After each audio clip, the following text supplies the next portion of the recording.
Саламатсыңдар ма оқушылар? 9-шы сыныптың физика пәнінен кезекті сабағын бастаймыз. Бұл сабақта мен мынандай сурет арқылы бастағым келіп отыр. Бұл жерде екі параболоидтық айна орналастырған, бір-біріне қарама-қарсы орналастырылған. Айнаның біріне вольфрам қылы бар электр шамы орнатылған. Келесі айнаның фокусына қара түске боялған мақтаны ілініп тұр.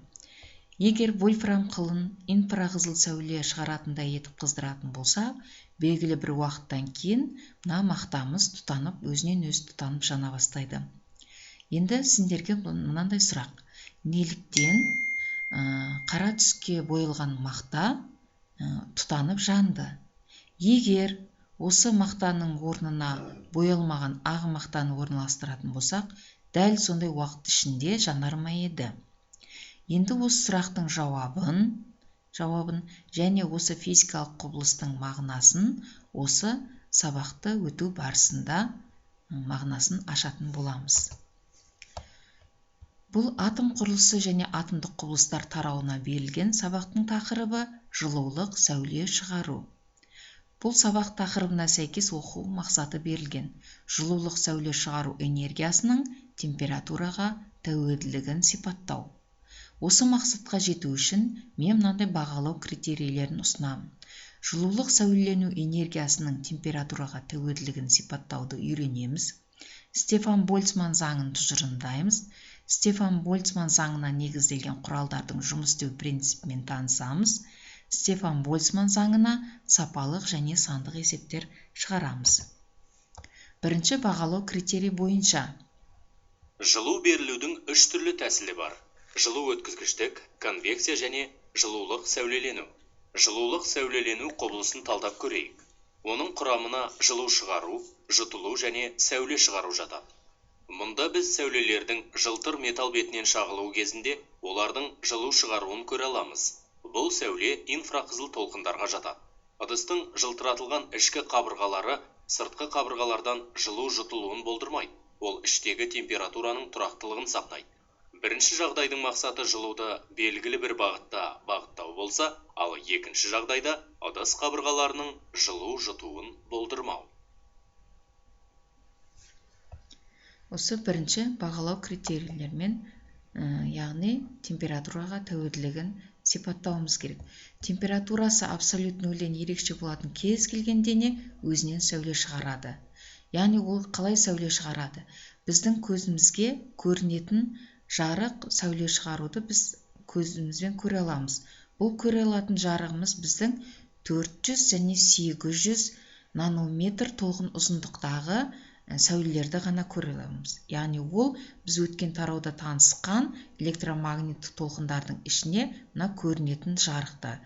Бұл біздің көзімізге көрінетін. Ал біздің көзімізге көрінбейтін ультракүлгін сәулелер және инфрақызыл сәулелерді біз оны көре алмаймыз. Бірақ денелер осындай сәулелерді шығара алады. Жаңағы алдында көрсетілген суретте инфрақызыл сәулелерді шығардық дедік. Енді денелердің өздігінен сәуле шығаруын жылулық сәуле шығару деп аталады. Кез келген қызған денелер сәуле шығарып, электромагниттік энергия таратуын жылулық сәулелену деп атайды. Жылулық сәулелердің барлық түрлері электромагниттік толқынға жататын болады.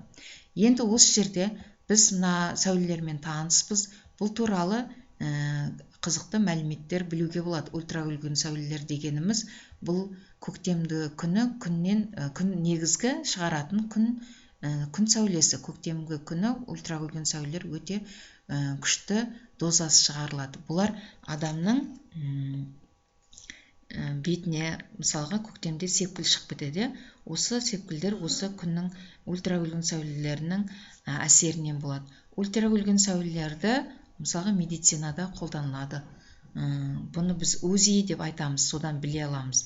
Ал егер инфрақызыл сәулелерге келетін болсақ, инфрақызыл сәулелердің қолданылуы да өте қызықты. Ол мысалға криминалистикада, ғарыштағы байланыс жұмысында, медицинада, жеміс-жидектерді құрғатуда пайдаланады екен. Мысалға медицина саласында тері, артрит, ревматизм тәрізді ауруларды емдеуде қолданылады. мысалы инфрақызыл сәулелер денеге енгеннен кейін температураны көтеріп, ол жерде ылғал бар болса, оны кептіріп жібере алады екен. Ал бұл медицина саласы бойынша. Ал егер мал дәрігерлігінде жаңа туған бұзаулар мен балапандардың тіршілігінің алғашқы кезеңінде қолайлы температура тұрдыру үшін инфрақызыл сәулелерін пайдаланады. Бұл жылыту барысында сәуле импульстары орталық жүйке жүйесіне беріліп, дененің температурасын реттеп отыруға басшылық етеді екен. Осындай қызықты мәліметтер алуға болады инфрақызыл сәулесі мен ультракүлгін сәулелер арқылы. Ал енді көрінетін жарық бұл біздің күнделікті көзімізге көрінетін жарықты айтады. Бұл сәулелердің бәрі электромагнитқа толқындарға жатады, ал бұлардың бәрі қызатын болса, егер дене қызатын болса, осындай сәулелерді шығарады екен. Енді шығарылатын сәулелердің қарқындылығы бұл қандай толқын ұзындықтарындағы сәулелер болсын, ол температурасына байланысты болады екен. Енді толқын ұзындығының қандай болғанына қарамастан өзіне түскен барлық сәулені жұтатын денелерді абсолют қара дене деп атайды. Бұл абсолют қара дененің моделі мына жерде көрсетілген. Бұл өзіне түскен сәуленің барлығын жұтады және шығара алады. Күнді абсолют қара дене деп есептеуге болады екен. Мына жерде бізде ультракүлгін апаты деп қойдым. Бұл ультракүлгін апаты қызған дене бірінші инфрақызыл сәуле аймағында келіп, бұл жерде сәуленің қуатының толқын ұзындығына тәуелділік қисығы көрсетілген. Бұл ультракүлгін аймағына шексіз биіктей береді дағыны. Максимум мәнге жеткенде ультракүлгін аймағында керісінше минимум аймағына құлдырай бастайды.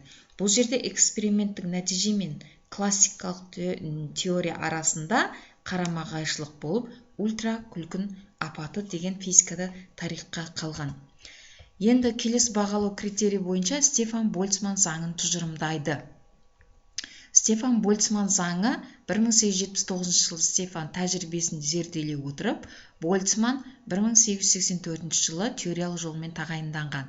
Бұл жерде абсолют қара дененің, жаңа біз анықтама айтып кеттік, өзінен сәулені жұтатын кез келген диапазондағы жиіліктегі, барлық жиіліктегі диапазондағы сәулені жұтатын дене абсолют қара дене дедік. Осы абсолют қара дененің интегралдық энергетикалық жарқырауы абсолют температураның 4-ші дәрежесіне тура пропорционал. Бұл жердегі R деп отырғанымыз интегралдық жарқырау немесе 1 метр қыздырылған, 1 метр квадрат қыздырылған беттің 1 секунд ішіндегі жиіліктің барлық диапазонында сәулелену энергиясы, немесе бұны сәулелену қуаты деп те атаймыз. Бұл сигма деген Стефан Больцман тұрақтысы, мәні берілген. Т Кельвин шкаласы бойынша алынған температура. Дененің сәулелену қуаты температураға тәуелді болады. Қуат, яғни температурасы жоғары болған сайын дененің жылулық сәуле шығару қарқындылығы да жоғары болады, яғни сәулелену қуаты да жоғары болады. Екеуі бір-біріне тәуелді. Келесі критерий бойынша тек бір жағы жылтыр, басқа жағы тегіс емес болат пластиналарын қарастырайық. Пластина бір қалыпты 100 градусқа дейін қызады. Кейін пирометрдің көмегімен бірлік уақыт ішінде пластинадан шығарылған жылу энергиясын өлшей аламыз. Пирометр дененің бетінен шығатын жылудың мөлшеріне қарай температураны оптикалық жағынан өлшеуге арналған құрал. Пирометр сәулелену қуатына әртүрлі көрсеткіштер береді. Бұл өлшеу ыдыстың жылтыр немесе тегіс емес жағында жүретініне байланысты. Тегіс емес жағында шығарылатын энергия жылтыр жағына қарағанда бірнеше есе көп болады. Дәл осындай нәтиже тәрелкенің тек қара түспен сырланған бір жағын қарастырғанда, бірлік уақыт ішінде шығарылатын энергияның боялған жағында бірнеше есе көп екенінен байқалады. Бұл Стефан Больцман заңына негізделген құралдар.